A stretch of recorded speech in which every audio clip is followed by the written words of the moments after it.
संध्याकाळी 5 वाजेपर्यंत राज्यात 58.52% मतदान। गडचिरोलीत सर्वाधिक 69% तर मुंबई शहरात सर्वात कमी 49.7% मतदान। मुख्यमंत्री एकनाथ शिंदे, फडणवीस आणि अजितदादांनी बजावला मतदानाचा हक्क, तर मविया नेते नाना पटोले, उद्धव ठाकरेंनीही केलं मतदान।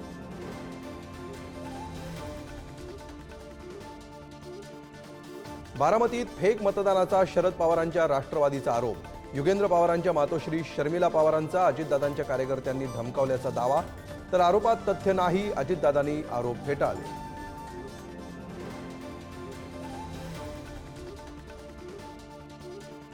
शरद पवारांच्या राष्ट्रवादीचे प्रवक्ते निलेश कराळे मास्तरांना मारहाण।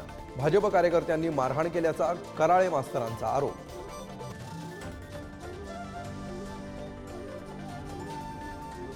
नाशिकच्या नांदगावमध्ये कार्यकर्त्यांमध्ये जोरदार राडे। कांदे भुजबळ समर्थक भिडले, मतदारांना डांबून ठेवल्याचा समीर भुजबळांचा आरोप, तर सुहास कांदेंची समीर भुजबळांना थेट जीवे मारण्याची धमकी।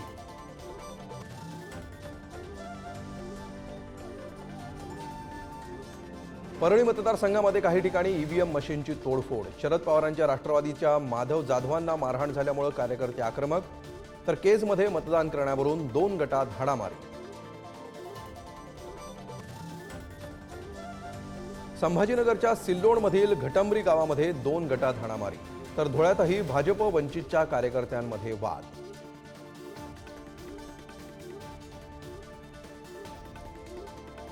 सोलापूर दक्षिणमध्ये महाविकास आघाडीत बिघाडी।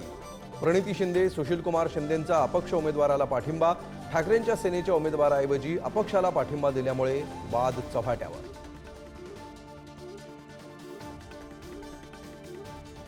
अभिनेते आणि क्रिकेटर्सही मतदानासाठी बाहेर। पोलिसांच्या सुरक्षेत सलमान खाननं केलं मतदान। रितेश देशमुख, सचिन तेंडुलकर, अक्षय कुमार, राजकुमार रावसह फरहान अख्तरनंही बजावला मतदानाचा हक्क।